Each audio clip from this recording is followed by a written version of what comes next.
this Monday all across France. A minute of silence capping 3 days of national mourning after the Nice attack, a ritual that's alas become familiar, but a case with a context all its own in this instance. Hello and welcome to the France 24 debate. We're going to be piecing together the latest on the Bastille Day attack in Nice that's left 84 dead, scores more men, women, and children in critical condition. We'll look at what's described as the rapid radicalization of a man with a violent past, ISIS's claim of responsibility, and also the political fallout from his rampage through the crowd at a fireworks display as early as Friday. The conservative opposition was echoing the citizens of Nice who felt not enough had been done to tighten security. Was this attack avoidable? How stretched is the government since the two Paris attacks, first in January, then in November of last year? What is the appropriate response to an ISIS that's losing ground in Syria and Iraq while crowing over attacks like the ones in Nice and Orlando? With us in the France 24 debate, Senator Joël Garriaud-Maylam of the opposition conservative Les Républicains Party. Welcome back to the show. Welcome back as well to Louis Bernard, founder of security consultants Chrysotech. Thank you. Nice to see you. And the France 24 debate, where you can join the conversation on Facebook and Twitter, our hashtag F24debate. A minute of silence across France, and a rough reception, by the way, for the socialist prime minister in Nice.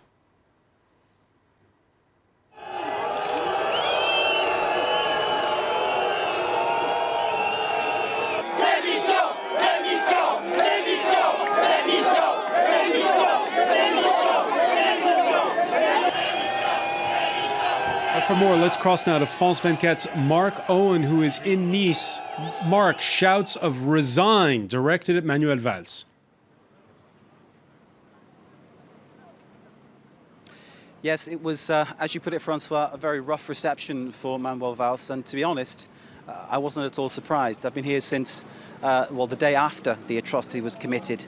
And there has been a steady, growing sense of anger, as well as the disbelief and the shock resonating around Nice.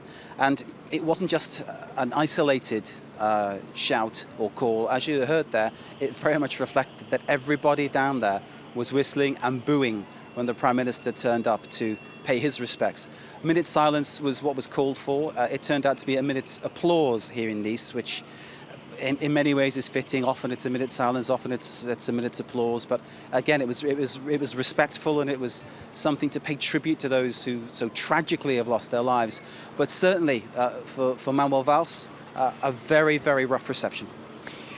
Mark, as well, news from the Paris prosecutor. It probably would have been an even rougher reception, because François Molin is pointing out how he'd been on stakeout twice at the Promenade des Anglais, that famed seaside boardwalk where he carried out the carnage.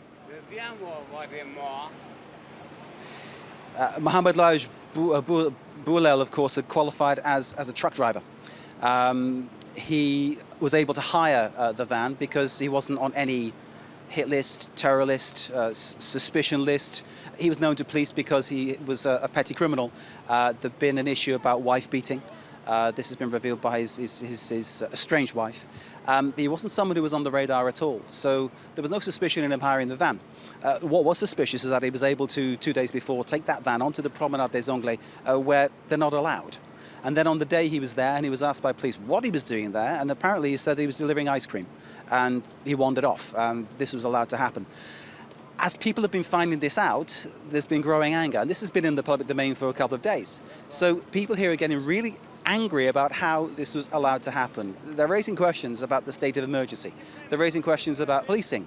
Although I will say, as the CRS, this sort of the kind of riot police here in France, drove off from their base on the Promenade des Anglais earlier today, they were given a standing ovation by people. So many people recognizing the job that the police are doing, but angry about the provision. And that means they're angry at the government. Hence the reaction when Manuel Valls came to Nice today. Mark, before we let you go, 6 people still in custody, and lots of questions still unanswered by the latest briefing from the Paris prosecutor. exactly how much money he had, and also about this volatile character. There are all kinds of stories going about money he'd sent back to Tunisia. Boulel, of course, a Tunisian citizen, 31 years old. It's hard to substantiate exactly where that goes. Stories about his sex life, which are quite lurid. And then, of course, this fast-track radicalization, as Bernard Cazeneuve, the Interior Minister, described it. Yes, there are the investigation in terms of the people in custody.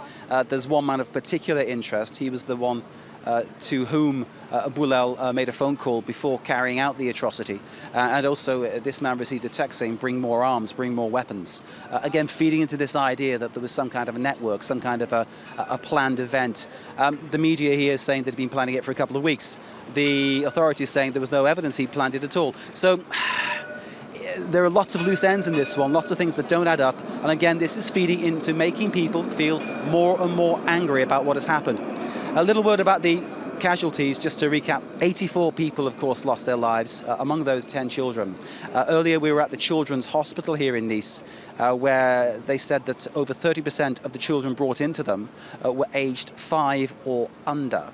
So it conjures up the most horrific image of a man in a lorry, zigzagging through this crowd of party-goers on Bastille night, hitting kids in buggies, mums with their kids, dads with their kids. It's just totally horrific to consider, isn't it? There are 5 children still in intensive care.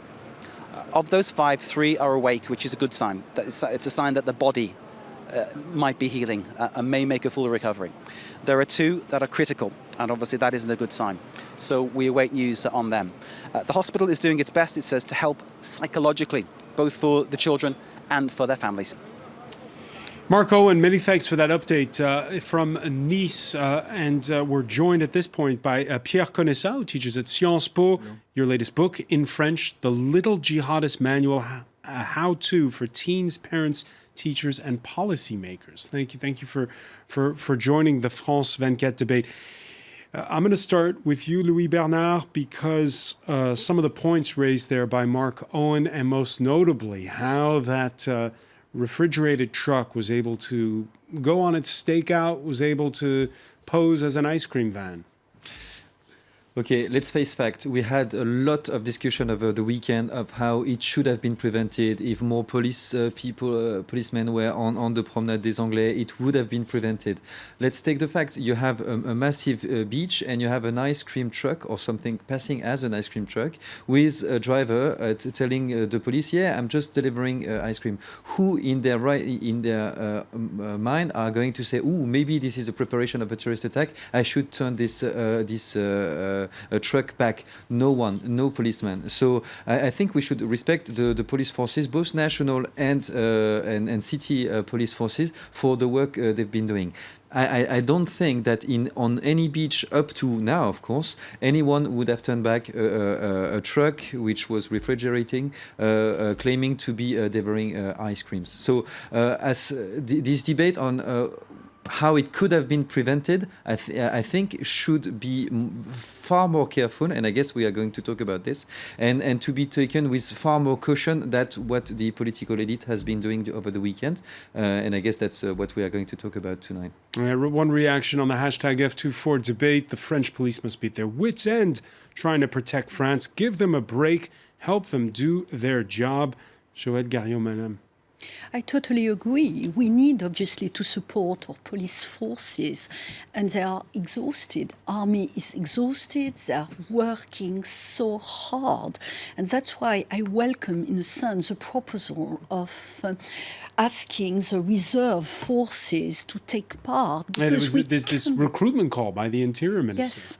Yes, which is very important, because we need to give some leeway to the police forces. Otherwise, they won't be able to perform as well as they should be.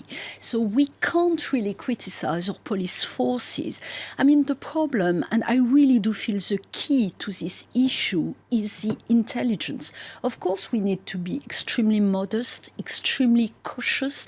I mean, we've known for a very long time that events like that may happen. We didn't know how, when, where, but we knew there was this threat. Let us not forget that our intelligence services have prevented quite a lot of terrorist attacks to happen, but one doesn't talk so much about that.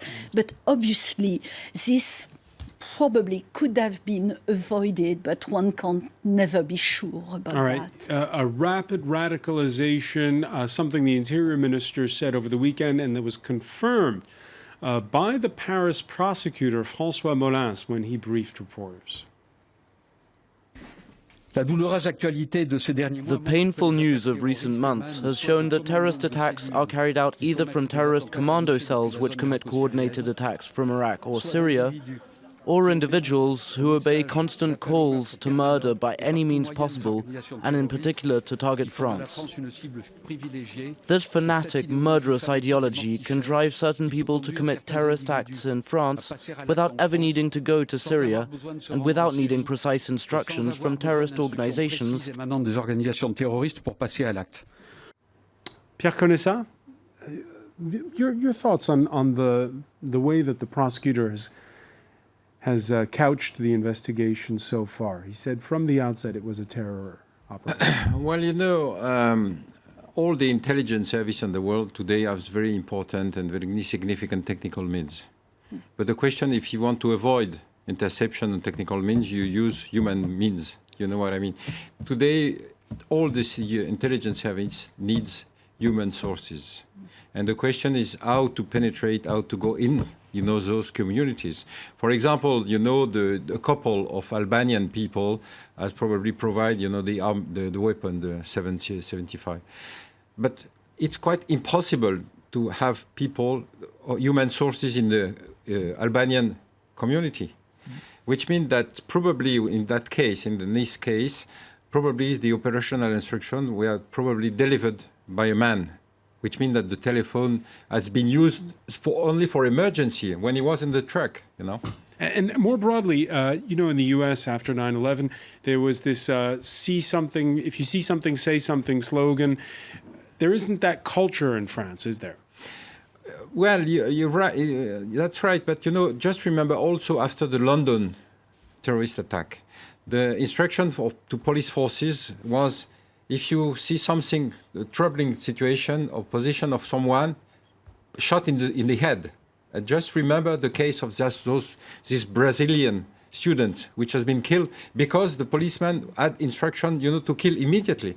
So we have to take care. We have to take, this moment of emotion, which needs, more security and more intrusive action. We must be very cautious on the good way to deal with terrorism. But I would like to talk about, on the French debate. Yes, and also let's be wary of far too easy solutions to a complicated problem. One member of the opposition has asked for a rocket launcher to be given to police forces in the idea that maybe a policeman is going to fire a rocket on the Promenade des Anglais, which doesn't make any sense. And I think we should be very, very wary of easy solution. Let's put them all in jail. He was never in jail before, or let's close the boundaries. He was a French resident. It's right, very easy to have the easy The last answer. time he did have a petty criminal record. The Yes. last time he had an incident. It was he hit a man with a stick over the head. Exactly. It was an altercation with a motorist. Yes. That man says he's furious. How come that guy did no jail time? Yes, okay, so maybe he should have done jail time for that petty crime. But let's imagine to consider all the people who were involved in that kind of cases as potential terrorists. It's just not doable with the French legal system. There are just far too many. And so you have to be much more precise on who he's talking to, the kind of life he is having, the people he's talking to. And this, again, requires manpower. And it takes 10 years to get a good analyst. So you can have all the logistics or the communication systems in the world. It takes years to train a good analyst. All right, nothing replaces human intelligence. We're talking about a man, again, casing who he is. We're still piecing it together. A man with a temper. His marriage was dissolving. And who could sometimes seem menacing. That's according to neighbors. I always saw him alone, but he went back and forth often. I've been living here for 4 months, so I'm still getting settled. I often saw him during the day. But he was frightening. He didn't have a frightening face, but a look. A look. He would stare at the children a lot. We never had occasion to chat. I saw him 2 or 3 times. We said hello. He didn't answer. I wouldn't say he was hiding, but he was very discreet. Newspaper Le Parisien adds that his phone records show that Mohamed Laouaj Boulel seemed to have had affairs with both women and men, and that he can be described as sexually obsessed in light of the questioning of his various partners. That's according to one source close to the investigation. We're joined now by Benjamin Herbibou, who is with, entre autres, we do not. Benjamin Herbibou of Entre Autres, which is a research group that helps with counter-radicalization. Could this man have been flagged, in your view? Could he have been spotted? Hi. I have to say that no, I don't think we could have realized that this guy was radicalized. The first reason is that the way he acted did not need any kind of long preparation.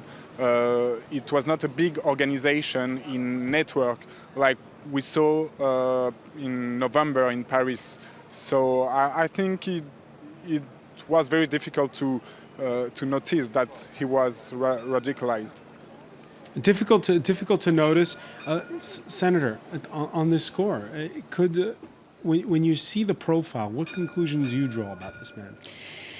It seems obvious that this person had psychological problems. It seems obvious as well that jihadists are trying to find this kind of weak personalities to commit desperate suicide, a form of suicide attacks, which would give them media exposure.